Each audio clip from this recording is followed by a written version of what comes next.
kembali lagi di channel kesukaan kita semua, Vampire.id. Manfaat dan inspirasi. Kali ini kita ada di segmen inspirasi. Jadi kemarin tuh ya, aku tuh ketemu sama seorang manusia gitu ya. Dia 51 tahun, tapi fit banget. Nah, di saat itu ya, kan aku umur 38 nih. Jadi aku kayak ngeliat dia tuh yang kayak wow gitu. Jadi kayaknya ini penting banget deh penting banget aku ngasih tahu ke teman-teman semua bahwa di umur 51 tuh kita masih bisa fit banget, masih bisa banget. Jadi kenalkan, Kakak Hendra. Hai. Kenalan dulu deh Kakak. Nama, terus ya cerita-cerita aja lah. Cerita-cerita ya? Cerita-cerita Oke. aja. Mungkin tadi sudah diperkenalkan ya, nama saya Hendra. So, saya memang healthy lifestyle ya. Saya memang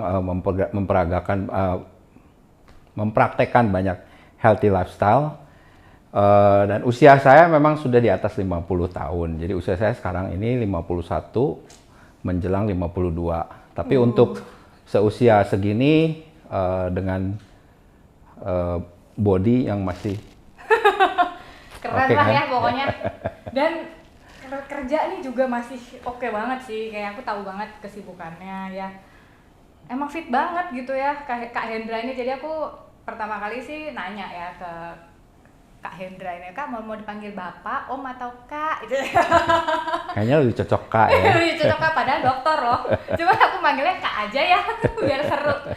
Nah, terus gimana sih kok bisa sih kok umur 51 tapi fit gitu. Jadi awalnya gimana Kak? Apakah emang dari muda emang udah seneng olahraga atau pola makan atau gimana? Kok bisa gitu? Intinya sih memang sebetulnya kalau saya sih dari muda memang sudah mempraktekkan healthy lifestyle. Jadi dari muda memang udah senang olahraga gitu. Jadi memang kegiatannya aktif sekali gitu ya. Aktif dalam olahraga, juga ngejaga makan, menjaga diet kita, juga pola tidur dan sebagainya itu memang betul harus dijaga gitu. Kalau muda itu tuh berarti sejak umur berapa nih Kak? Saya terus terang saya starting mulai angkat-angkat gym itu dari usia waktu kelas 2 SMA. Buset, 2 SMA. Saya umur berapa itu? 26 tahun deh baru nge-gym. Jadi cepet banget ya emang. Ya, memang waktu itu, jadi kebenaran waktu itu saya kebetulan saya tinggal di Bandung. Waktu itu belum ada gym kayak sekarang tuh nggak ada gitu loh. Jadi gymnya tuh waktu itu ada salah satu teman saya, dia pulang dari Amerika, dia ngebangun satu gym, satu fitness center. Jangan-jangan gitu. rebel nih? Bukan. Apa tuh dulu tuh di Bandung ya? Di Bandung. Apa di Bandung dulu namanya SOSI, SOSI. SOSI. Ada yang alumni SOSI mungkin komen nanti di video-videonya ya? Ya, itu School of Self Defense Indonesia. Masih gitu. ada sekarang? Masih ada sekarang juga. Jadi itu dulu sebelum ada gym itu SOSI udah ada gitu loh. Jadi saya waktu SMA itu mulai workout di sana gitu. Jadi starting dari sana. Startingnya untuk olahraganya sendiri seminggu tuh berapa kali? Apakah 3 kali atau makin tua makin jarang atau stabil? Kalau bisa dibilang sih stabil sih. Saya stabil karena sampai sekarang, sampai seusia saya pun juga workout itu masih 6 hari.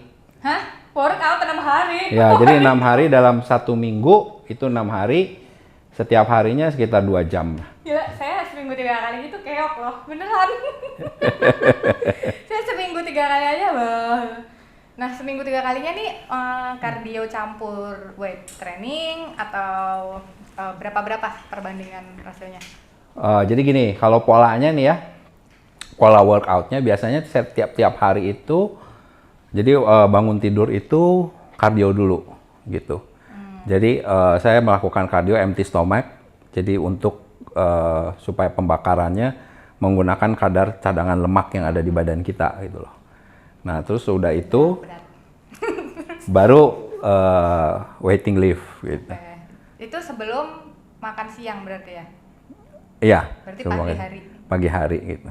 Jadi dulu nih pas di Bandung, pagi-pagi itu udah langsung kardio? Pagi lagi langsung kardio. Nah, terus weight training? Enggak, udah kardio, makan dulu, sebagainya, terus siangnya baru weightlifting gitu. Oh, oke. Dan konsisten sampai umur 51 ini. Konsisten. Gile, Gitu. dari kelas 2 SMA ya. Tolong dicatat. Nah, lalu untuk pola tidurnya nih, Kak. Kan banyak yang bilang katanya kalau emang kita mau ototnya tuh tumbuh gitu ya, itu kita tidurnya harus 7 jam. Cuman kan Betul. ya dengan pekerjaan yang ya semakin lama semakin tinggi ya, kompetisi juga semakin tinggi kan, kita nggak bisa santai-santai tuh. Gimana ngakalinnya gimana ya untuk tidur ini? Kalau tidur tuh sebetulnya ya minimal itu harusnya 7 sampai 8 jam gitu loh. Jadi diusahakan tuh tidur antara 7 sampai 8 jam. Dan itu bukan berarti kalau kita tidurnya istilahnya subuh-subuh berarti kita bisa bangunnya siang, itu juga nggak, hasilnya nggak akan sama gitu.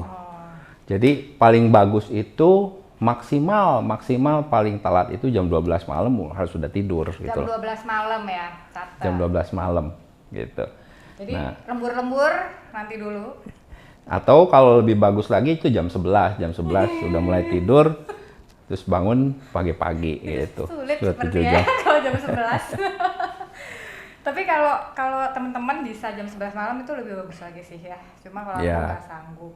Nah, untuk pola makan gimana nih Kak? Apakah harus proteinnya berapa gram gitu, dihitung nggak sih? Saya sih ngitung sampai detail banget sih enggak gitu. Cuman perkiraan aja. Perkiraan dihitung, itu ada aplikasinya sebetulnya ya. Saya pakai aplikasi MyPal. Itu namanya. MyPal, aku juga pakai tuh fitness pal gitulah. Ya. Nah, dia bisa ada deretan makanannya tuh makanan apa aja gitu. Dia akan ngitung kalorinya berapa, proteinnya berapa gitu loh. Dan itu berbagai macam makanan ada sih. Mostly hampir semuanya ada gitu. Jadi pakai itu buat ngitung kalorinya. Tapi kalau dibilang dulu memang sempet gitu. Kita diet ketat sekali gitu. Tapi sekarang sih udah umur segini udah enggak juga ya, gitu. Buat apa gitu ya. Kadang-kadang ya kita juga pengen have fun ya. santai-santai lah gitu. Cuma misalnya nih ya Kak ya, ada yang kalau lagi yang pengen serius nih, siapa tahu berapa protein, berapa karbohidrat, terus kalori total tuh berapa? Itu nggak ada patokan resminya karena tiap orang lain-lain dan tiap orang selain badannya sendiri lain-lain, ukuran badannya lain, juga aktivitasnya juga lain kan. Misalnya seseorang dia bisa workout 1 jam, seorang lain bisa workout 2 jam, itu kebutuhan kalorinya juga udah lain gitu. Cuman mostly sih kebutuhan kalau jadi dan juga akan bergantung kepada orang tersebut tujuannya apa dia workout tuh. Kalau dia mau ngebentuk muscle berarti otomatis perlu banyak protein gitu ya. Jadi tetap makronutrients, karbohidrat, protein, lemak itu tetap perlu gitu. Setiap orang tetap perlu gitu, cuman kadarnya mungkin lain-lain gitu. Kalau misalnya kita mau ngebentuk muscle ya berarti kadar proteinnya harus lebih banyak, lebih besar gitu loh. Oke, terus nah ke makanan ya, makanan penting nggak sih? Kita temanku nih ya, waktu cewek, jadi tuh kayak ngejus yogurt sama dada ayam rebus gitu. Nah itu sebenarnya efektif nggak sih gitu untuk, kalau aku sih kan cuma pengen fit aja sama ngejaga badan, nggak usah yang gimana-gimana banget lah. Itu gimana tuh kalau untuk protein yang pakai blender ayam atau ada tambahan suplemen kayak susu whey gitu tuh gimana? Kak Hendra minum nggak? Saya minum. Jadi karena gini, kebutuhan protein kita itu untuk yang normal ya gitu, untuk yang istilahnya orang yang standar yang normal itu kebutuhannya itu per 1 pound per 1 kilo berat badan itu kebutuhannya adalah 2 gram. Ya. Jadi nanti kita kaliin aja lah ya. Gitu. Sebenarnya Jadi di misalnya kalkulator itu sebenarnya lebih enak ya. Ya, jadi kalau per 1 pound itu 1 gram sih gitu ya. Okay. Kurang lebihnya seperti itu gitu. Jadi per kebutuhan per 1 pound itu 1 gram. Jadi kalau misalnya kita beratnya 100 sekian pound, berarti kita kebutuhan proteinnya 100 sekian gram gitu. Jadi sebenarnya paling enak sih pakai aplikasi yang tadi Kak Hendra saranin, Fitnesspal gitu. Nanti dia ngitung tuh kamu butuhnya berapa, proteinnya berapa, kamu makan apa aja, terus kamu catat di situ tuh lebih enak. Ya. Kalau Kak Hendra dalam minum protein whey-nya tuh berarti berapa kali minum? Saya biasanya jadi di pola makan itu di salah satu meal time saya. Jadi waktu snack time itu saya biasanya pakai whey protein. Berarti 3 kali minum dong? Nggak, 2 kali doang. 2 kali. Jadi sesudah workout juga masih minum whey protein juga. Jadi gitu loh. 2 kali minum plus kalau untuk dagingnya lebih ke arah beef atau chicken? Campur sih gitu. Berapa gram? Kadang-kadang kalau kita ke beef terus bosen juga kan lama-lama kan. Jadi divariasi aja gitu loh. Ada target nggak tuh sehari berapa gram? Kalau sehari sih biasanya saya makan untuk dada ayam itu sekitar 2 ya, 2 dada ayam. Jadi kalau beef itu tenderloin stick ya satu gini berapa gram ya? Kalau 1 stick lah ya. Kurang lebih 1 stick gitu loh, atau dari 2 dada ayam. Jadi fit itu mahal soalnya. Tapi bisa, oke? Bisa. Nah, perlu nggak sih kayak suplemen tertentu untuk kita upgrade energi atau level fitness kita? Ya kan orang-orang ada kayak L-carnitin, terus ada apa tuh yang burning apalah, itu aku nggak pernah minum sih, takut. Ya, sebenarnya kayak L-carnitin itu dia sebenarnya lebih ke buat fat burning sih. Jadi dia lebih ngebakar. Jadi L-carnitin tuh fungsinya dia akan ngebakar kalori kita, cadangan lemak kita untuk dirubah jadi energi gitu. Nah, tapi yang kayak pertanyaan tadi ya, kita perlu nggak sih gitu? Perlunya kita kan kalau yang tadi kayak protein, lemak, karbohidrat itu masuknya makro ya, makronutrien. Nah, untuk makronutrien ini selain daripada itu juga kita perlu mikronutrien gitu. Jadi mikronutrien itu sebetulnya yang esensial, yang paling penting sekali, karena kalau mikronutrien itu dia lebih fungsinya ke sel-sel kita gitu loh. Mikronutrien itu apa? Contohnya seperti mineral, vitamin. Jadi ini multivitamin ya, berbagai macam vitamin, juga zinc dan sebagainya.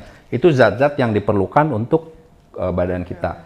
Nah, jadi untuk menunjang makronutrien tersebut supaya dia bisa sesuai dengan fungsinya, itu harus mikronutriennya juga harus masuk, harus ada gitu loh. Jadi kalau istilahnya gini lah, kita pengen kita konsumsi protein supaya protein itu bisa kita tujuan kita untuk nge-build muscle. Protein tersebut supaya nyampe ke muscle kita itu kan akan dibawanya oleh sel-sel kita kan. Kalau sel-sel kitanya dia tidak siap, tidak ready untuk mengantarkan protein tersebut ke muscle kita, ke muscle tissue kita, ya jadinya percuma juga kita masukin protein sebanyak apapun, akan percuma gitu, tanpa dibarengi oleh mikronutrien gitu. Jadi si mikronutrien ini tuh kayak kalau kita di pelajaran SD tuh kayak 4 sehat 5 sempurna kan, yang kelima kan pasti vitamin dan mineral gitu kan maksudnya mikronutrisi. Enggak, mikronutrisi itu jadi gini, mikronutrisi itu dari makro itu sebetulnya apa yang kita makan oleh badan kita pun akan diolah, mikronutriennya akan diambil. Jadi misalnya gini, kita makan jeruk nih, jeruk itu kan masih termasuk makanan dalam bentuk makro ya. Nah, si jeruk itu kita makan, nanti badan kita akan mengambil esensinya dari jeruk tersebut apa? Contohnya vitamin C. Nah, vitamin C itu yang mikronutriensnya itu, gitu loh.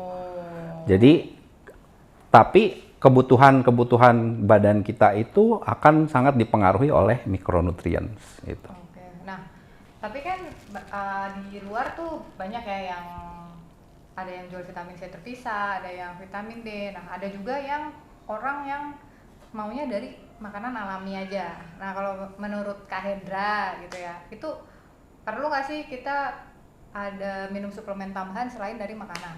Oh, jadi gini ceritanya nih, ya. Sebetulnya kita itu dari makanan-makanan yang kita makan itu sudah cukup, ya. Cuman karena sekarang ini ada kondisi yang namanya disebut soil degradation. Jadi kandungan-kandungan dari makanan yang kita makan, contohnya kita makan sayuran, kita makan buah-buahan, kan yang kita harapkan kan kandungannya kan, mikronutrients dari sayuran dan buah-buahan tersebut gitu.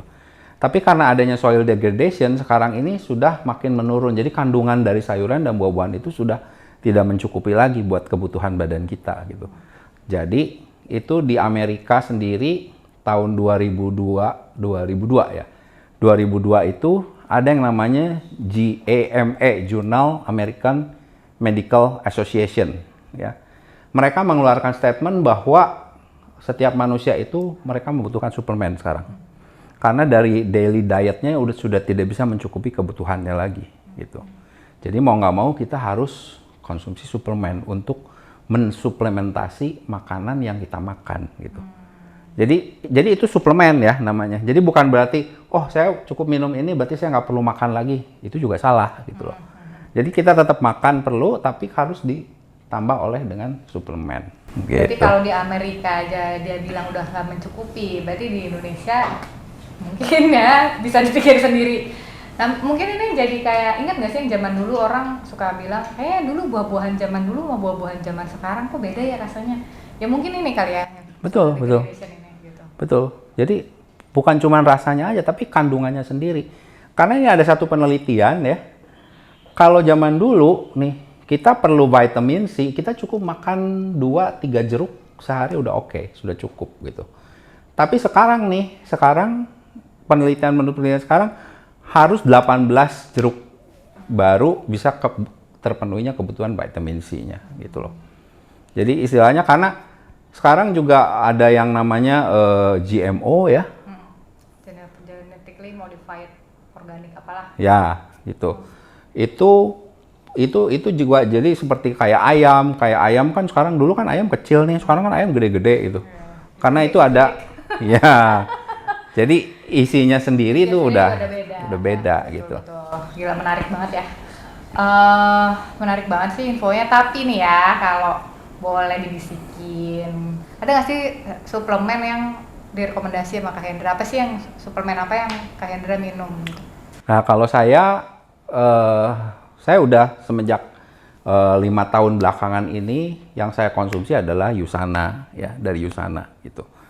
USANA itu dia ada satu company yang di Amerika, dari Salt Lake City, Utah, Amerika.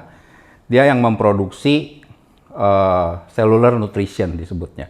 Jadi nutrisi untuk sel-sel kita gitu. Isinya itu ya micronutrients tadi gitu loh. Jadi multivitamin dan sebagainya. Jadi itu hampir kebutuhan kita semua itu bisa dipenuhi dari produk-produknya USANA gitu loh. Jadi saya setiap hari itu saya konsumsi USANA juga gitu untuk suplementasinya itu. Karena itu yang paling penting sih gitu. Itu untuk menjaga kesehatan kita supaya kita tetap fit dan awet muda itu yang penting. Dan terus terang saya waktu pertama kali saya konsumsi USANA itu juga dulu kan saya kalau workout suka pakai pre-workout ya supaya ngeboost energi gitu. Terus semenjak waktu itu saya nggak pernah pakai lagi gitu loh. Saya nggak pernah pakai lagi karena saya pikir aduh kebanyakan harus minum ini itu. Dan saya masih ngeri juga buat Ginjal. ya buat karena itu kan banyak side effect-nya juga gitu loh. Kayak misalnya pre-workout itu buat jantung kadang-kadang suka terlalu berdebar-debar dan sebagainya gitu ya. Nah, semenjak saya konsumsi USANA itu ada satu produknya namanya CoQ10 ya. Itu dia coenzim Q10, itu dia nge-boost energinya bagus banget gitu loh. Jadi semenjak itu saya nggak pernah minum itu, tapi benar waktu itu anak-anak muda tuh pada nyamperin gitu loh. Pas di gym tuh, "Om, ini kayaknya udah hampir 3 jam." Aku juga sendiri nggak berasa gitu loh. Masih terus workout gitu. Wah, iya ternyata udah lewat gitu loh, udah kelamaan gitu, tapi masih tenaganya masih powerful banget tuh. Siapa yang ini? Ya, ada lagi nggak sih Kak yang mau disampaikan ke anak-anak muda, anak muda pokoknya yang di bawah 51 atau yang mau di atas 51 pengen fit, pesan-pesan dan tips ya? Sebenarnya sih yang paling penting adalah harus tetap aktif ya. Dan olahraga itu harus dijadikan satu rutinitas, satu lifestyle gitu. Jadi kayak kita makan, kita tidur gitu, dan olahraga gitu loh. Jangan olahraga jangan dijadikan satu beban. Aduh, saya mesti workout nih, saya mesti olahraga nih gitu. Nah, kayak seperti itu jangan sampai seperti itu. Jadi tetap rutin. Dan yang paling penting adalah tadi mikronutrien itu harus masuk. Itu buat ngejaga kesehatan. Apalagi udah usia di atas 40 itu udah mulai banyak turun, testosteron mulai menurun dan sebagainya. Itu harus banyak dibantu dengan supplementation gitu. Dengan suplementasi, dengan micronutrients yang baik gitu. Nah, micronutrients yang baik kalau saya pakainya Usana karena itu sudah berdasarkan penelitian, ada uji klinisnya, sudah yang paling top lah gitu. Gitu. Terima kasih sharingnya Kak Hendra ya. Sama-sama. Semoga yang nonton ini mau yang di bawah 51, mau yang di atas 51, mau cewek apa cowok bisa terinspirasi, dapat manfaatnya dari video ini. Oke. Sampai jumpa di video-video kita berikutnya. Keep on watching.